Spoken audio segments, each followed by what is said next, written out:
For the first time in more than 50 years, Congress is pointing its attention toward UFOs. That's right, floating green triangles and a sphere-like object flying past a fighter jet. These are just a few of the photos and videos shown today on Capitol Hill at an unusual congressional hearing. They're calling them the touchy subject of unexplained aerial phenomena, also known as UAPs, has been all over the news lately. In part because of reports by military pilots and others who say they've encountered objects that they cannot explain. Of course, we used to call these unidentified objects UFOs, but that term has apparently fallen out of fashion. All those connotations with little green men. A U.S. congressional committee put UAPs front and center at a hearing in July. It featured Navy pilots talking about seeing what they described as aircraft of an unknown origin, and members of Congress asking whether the Pentagon should ease public concern by disclosing more about these reports. How do you know that these were not our aircraft? Some of the behaviors that we saw in a working area, we would see these objects being at 0.0 Mach, that's zero airspeed, over certain pieces of the ground. So what that means, just like a river, if you throw a bobber in, it's going to float downstream. These objects were staying completely stationary in Category 4 hurricane winds. These same objects would then accelerate to supersonic speeds, 1.1, 1.2 Mach, and they would do so in very erratic and quick behaviors that I don't have an explanation for. Many of those unexplained phenomena turn out to have simple explanations, like weather balloons or satellites. But the hearing got a little weird when it veered into age-old claims of a government cover-up. A former Air Force intelligence officer alleged, without evidence, that the U.S. has recovered non-human remains from crashed alien spacecraft and has kept it secret for decades. Were they, I guess, human or non-human biologics? Non-human, and that was the assessment of people with direct knowledge on the program I talked to that are currently still on the program. And was this documentary evidence, this video, photos, eyewitness? Like, how would that be determined? The specific documentation I would have to talk to you in a skiff about. So why is this all bubbling up now? Is it a substantive inquiry or just a summertime Washington diversion? Bloomberg's Congress editor Megan Scully and Pentagon reporter Roxana Tyrone are bravely here to help answer that question. You have your true believers, those in Congress who have said they've seen UFOs or UAPs and who are really pushing this. And then you have others who just are curious. I think they're acting more from a protect the military perspective than from there might be extraterrestrial life out there. And later, astronomer Seth Shostak tells us how seriously the government and the rest of us should take claims of possible visitors from other worlds. This is just Occam's razor. If you have an unknown phenomenon, you can jump to the conclusion that it must be alien, or you can consider the possibility that maybe it's not alien, it's just something you've not seen before.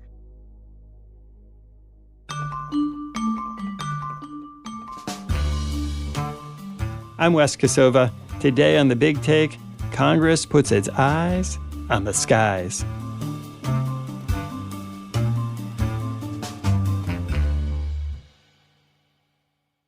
Roxana, what is the difference between a UFO and a UAP? Everybody knows about UFOs. It's unidentified flying objects. The Pentagon is trying to change the understanding of that because military aircraft pilots have seen not just flying objects, but things that they cannot explain. So the term is changing to unidentified aerial phenomena because it could be anything from flying objects to flares from satellites. Megan, why is Congress looking at this so closely right now? Well, it's been really interesting to watch. In a Congress that is very divided and where lawmakers can agree on very little, this UAP issue seems to be one issue that has some bipartisan support. So you have Chuck Schumer in the Senate, and he's really pushing for requiring the federal government to collect and also make public this information. UAPs generate a lot of curiosity for many Americans. And with that curiosity sometimes comes misinformation. You're seeing a similar effort underway in the House. Basically, what Congress wants is they want the Defense Department to be more forthcoming about the information that they're collecting. Everything is heavily classified, and there's safety concerns, there's national security concerns. I think the Chinese weather balloon, earlier this year certainly was kind of a precursor to this broader conversation. Congress, of course, has the power of the purse. So there's this push to know what DoD is spending its money on, how it's allocating this, what defense contractors might be involved. And they're saying essentially, the public has a right to know. And what is it that they think the Pentagon is doing that they want to know? Well, it depends on who you ask, right?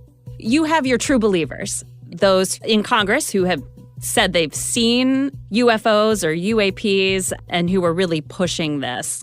And then you have others who just are curious that there's all these unexplained instances. And it's not just military pilots who've seen them, it's also commercial pilots. And there's also concern that, well, if there's stuff in the air that we don't know what it is, it's incumbent upon us to know what it is. So our commercial planes aren't in a position of danger, certainly that our military planes aren't. So it's sort of this complex, multifaceted approach. The latest report has about a total of 510 of these unexplained events. But they also found that more than half of them are exhibiting unremarkable characteristics. What does that mean? It means they're not something they're worried about, basically. And then they can't explain them, but they don't seem so strange that they're alarming. Exactly. And then the other ones are, 26 of them were drones. 163 of them were balloons or balloon-like entities, and then another 6 were clutter. So we have these unremarkable events. Have there been remarkable ones? One that is in particular that's always being brought up. It's called the gimbal. It was observed by a fighter jet that flew off the USS Roosevelt in Florida, and it's so far the most unexplained. It just flew by the plane, and it sort of looks like a tic-tac. And it's being brought up as an example of these UAPs. There's a whole fleet of them. Look on the ASA. My gosh. They're all going against the wind. The wind's 120 knots from the west. Look at that thing, dude. Megan, earlier this summer, there were some pretty splashy congressional hearings where these questions were front and center and people came to testify. What happened at those hearings? So the first one was before the House Oversight Committee.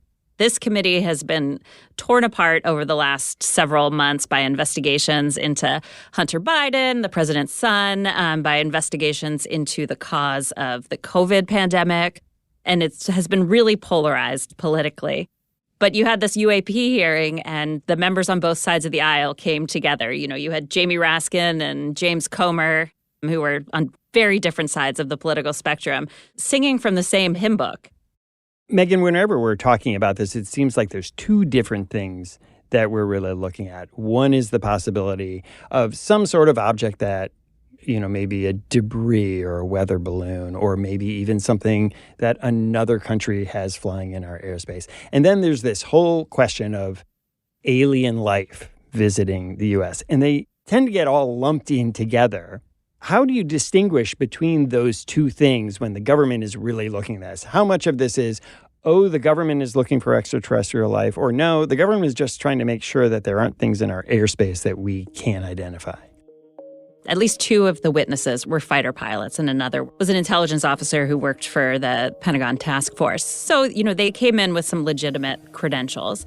And what these fighter pilots were saying was that what they witnessed was something that they had never seen before.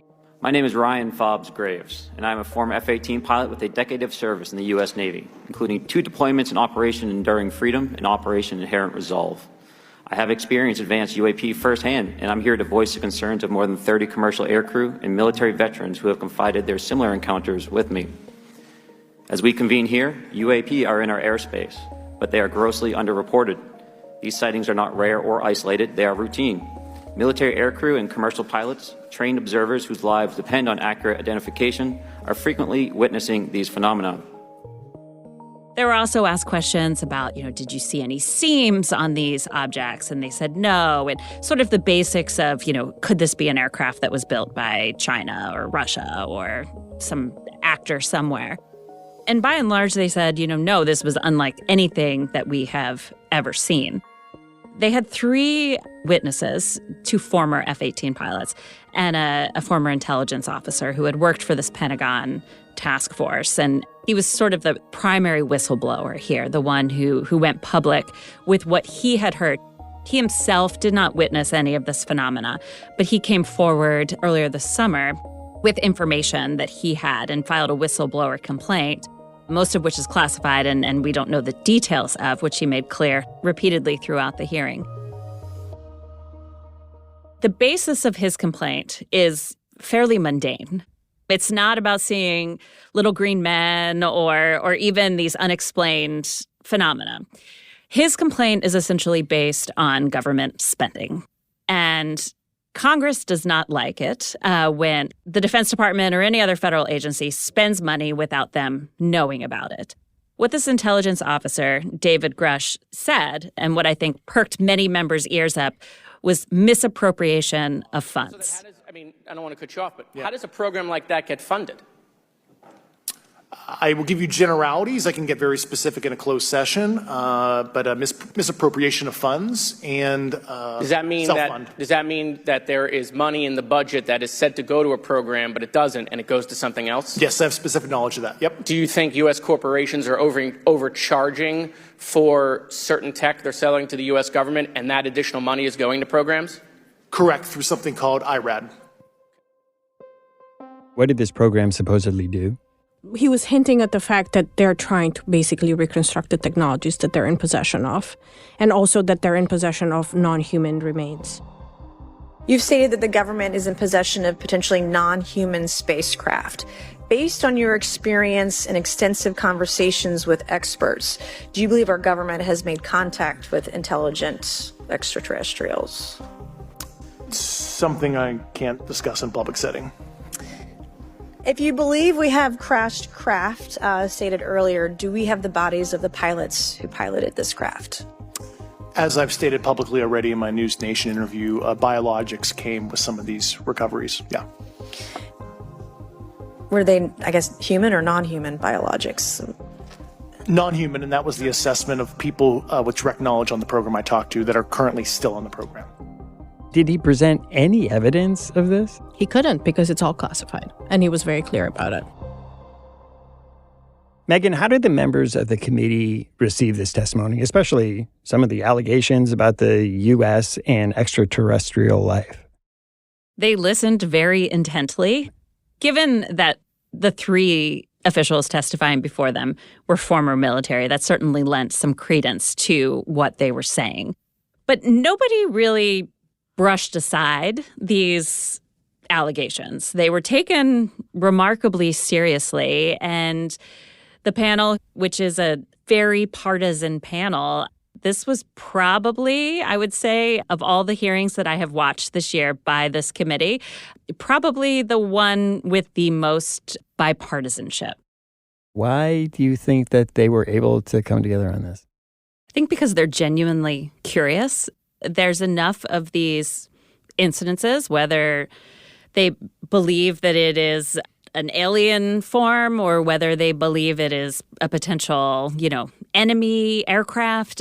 There's enough interest in it and enough mystery there that I think that members came with an open mind and actually some good questions.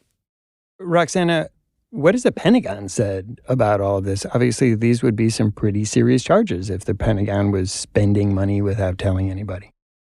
The Pentagon basically sort of brushed aside the allegations and said, we are not aware of any of these, non-human technology or remains. And the Pentagon really does operate on this mantra that it is a national security issue because it could be various things that could harm the U.S. military and its operations or impede their operations. And so I think they're acting more from a protect the military perspective than from there might be extraterrestrial life out there. And then members of the committee have also said they've been denied information from the Pentagon, that they had requested information and that the Pentagon rejected their request. So while some members of Congress might have more details, maybe members of the Intelligence Committee, members of this particular committee were saying that they weren't getting the information that they demanded. After the break, where does the government's inquiry go from here?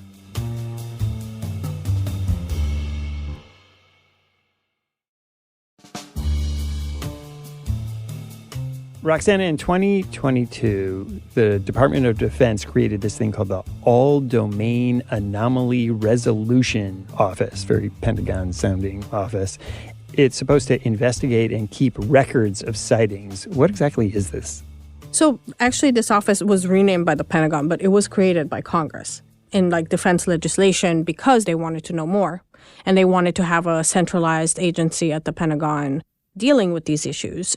This office is basically tasked to work with other federal agencies, including NASA, to review these UAPs and to then file reports and talk to Congress about what they found. But they're sort of the central office for these events.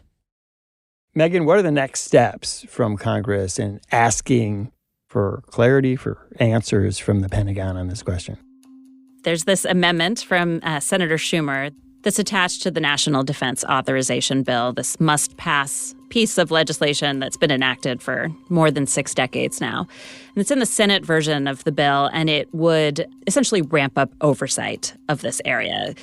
It would require the Defense Department to make information public. It would also give Congress more ability to see what exactly it is that the Pentagon is doing.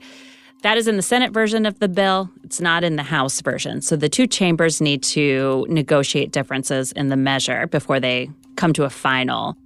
The House measure has a sort of similar provision, also an oversight provision by the Tennessee Republican, by Tim Burchett as well. It's not the same as Senator Schumer's, but in a sort of a similar vein. But they would have to sort of meld the two versions together. And if that passed, and say Joe Biden signed it, what would be different from now? The Pentagon would be required to declassify some of this information to make it public. So what you've seen essentially is many of these incidences get witnessed, and then it isn't until years later that the public becomes aware, whether it be through a whistleblower or from a story in the media. So this would essentially force the Pentagon's hand. But we would be seeing more and more information about these unidentified aerial phenomena. Did anyone express any kind of skepticism on the committee about these kinds of questions? No, and I was somewhat surprised by that. I think that those who may be skeptics took a route of asking about this misappropriation of funds and were more procedural in nature as opposed to talking about what these objects might be. Because remember, these are members of Congress and they don't want to isolate voters in their district who may be true believers in UAPs. It's going to be a long process because they've just not talked about this for years. So the first hearing on UFOs was in the 60s, and then the next hearing was last year.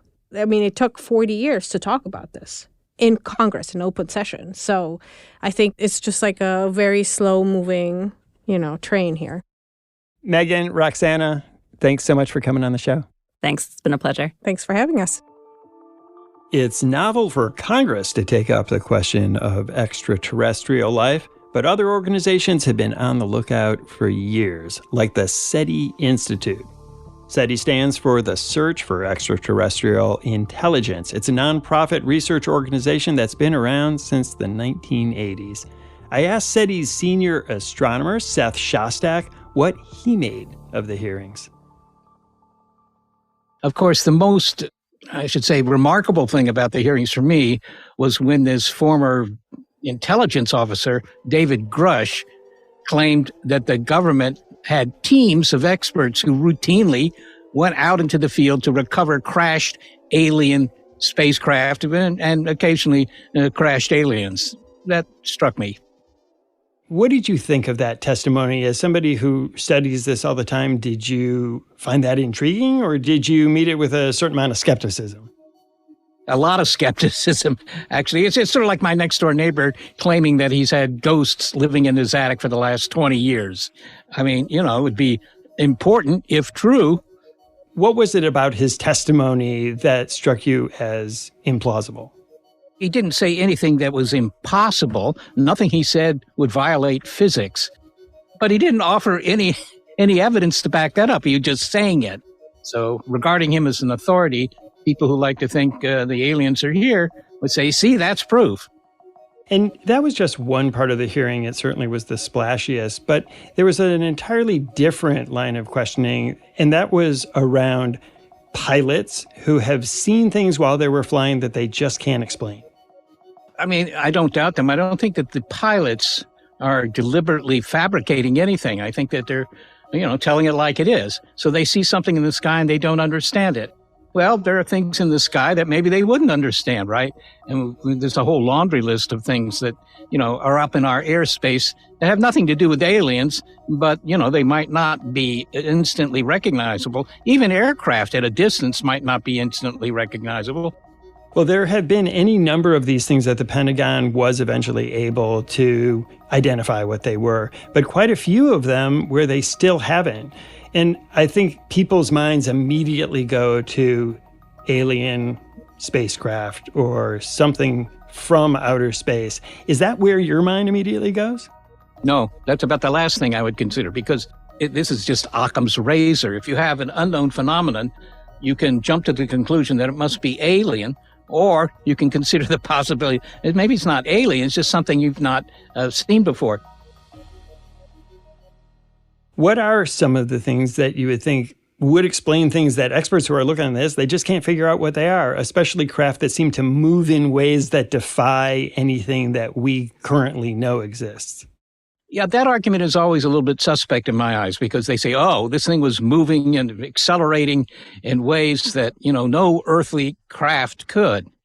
Now, surely if it, goes from apparent standstill to Mach 8 in a second or two, you would say, well, that's really remarkable. But how do you know that it's Mach 8? In order to do that, you need to know the speed. And in order to know the speed, you need to know the distance to these objects, right? Because otherwise, I mean, look, a fly buzzes across my face here and it's moving so fast, I say, man, that fly is going at Mach 6, right?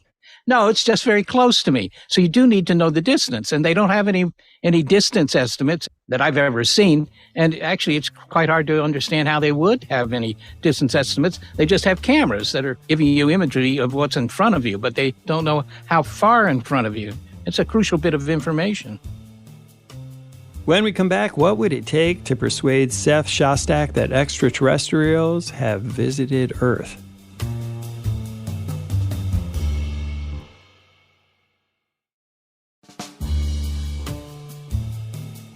Another one of the questions that came up in this hearing was the idea that the Pentagon has a duty to disclose more about what they know, this feeling like there's information the public doesn't get to see. And even the Senate Majority Leader Chuck Schumer has been pressing that the Pentagon should tell people more. What do you think of that? No, I'm all for that. I mean, more information is not going to be dangerous. I mean, if the aliens were really some sort of threat, if they were something that the Department of Defense would have to worry about, I think that there would be real investigation into it. But I don't notice that United Airlines is canceling any flights because it doesn't know what's up in our airspace. And they would, right? Too much liability fly around if they're alien craft that haven't filed a flight plan. So I think that all speaks to the fact that there really isn't terribly much good evidence, if any, good evidence here for visitation. It's a very appealing idea, and polls show that the majority of the American public believe it's happening. But, as I say, when I look at the activity at LaGuardia, I don't see any provision being made for the fact that, the skies might not be empty. Keep in mind that there are something like 8,000 satellites in orbit around the Earth that are making images all the time of what's below them. And they don't seem to see these things either. Now you can say, oh, yeah, they do, but the government just scrubs all that imagery away. But it's not just the U.S. government that has these satellites. Many governments have them. And it's hard for me to believe in a worldwide conspiracy to keep the most important science news of probably the century from the public. I think a lot of our listeners might be surprised to hear the way you're talking about this. You spend all of your time looking for the possibility of life beyond Earth, and yet you seem to be very skeptical of the idea that we've already seen it. Yeah, well, I think the evidence just doesn't support that conclusion. It's very straightforward. I mean, if I thought, and I'm sure you can ask just about anybody involved in any field related to this, if they thought that there was even a 1% chance that what's reported to be in the sky or, photographed with these cameras and so forth had an alien origin, they'd spend 100% of their time working on it. But they don't do that. And I think that that's a real indictment of the quality of that evidence. It may puzzle a casual observer, but there's no reason to think that it's extraterrestrial. What would you consider to be valid evidence that would make you think, okay, this is something to look into? Well, I mean, it could be evidence, just pictorial evidence, such as has been presented. But the evidence that's been presented is ambiguous, right? If you had, for example, a very simple thing, some observatory on the ground, whatever it is, just somebody in the backyard with a camera or, something a little more classy, observe something flying in the sky. Oh, lights above Arizona, right? That kind of thing. But not just one camera, but several cameras observing simultaneously. To begin with, that would tell you it's not local, and knowing the distance between those two observing sites, you can probably figure out how far away these things were and consequently how big they were. So that would give you some real hard numbers, and that would, I think, change the nature of our assessment of how important those things are. In the years that you've spent looking for evidence of extraterrestrial life, have you ever seen it? If we had, you'd know about it, right? And besides, we're not looking to see it, right? Because the assumption is, okay, they're on the order of 100 billion star systems in the Milky Way galaxy. Most of those, almost all of those, will have planets. So the idea that there's some other societies out there is neither far-fetched nor implausible. I mean, I think, Earth developed intelligent life. Other planets could do that too. There's no reason to think that Earth would be the only place where intelligence would arise. So, yeah, the existence of aliens is really not what's at stake. The question is there any good evidence that we've found such a society, if you will, or the location of such a society, or an artifact? I mean, you could imagine seeing some giant construction around a nearby star, and you'd say, well, that doesn't look like something nature made. You could do that. So, I'm not against to the idea in theory, but when it's simply arguing on the basis of videos or photographs that can be explained in far more prosaic terms, then you got to say that isn't very good evidence. Seth Shostak, thanks so much for talking with me. My pleasure. Thanks for listening to us here at The Big Take. It's a daily podcast from Bloomberg and iHeartRadio. For more shows from iHeartRadio, visit the iHeartRadio app, Apple Podcasts, or wherever you listen. And we'd love to hear from you. Email us questions or comments to bigtake@bloomberg.net. The supervising producer of The Big Take is Vicky Vergolina.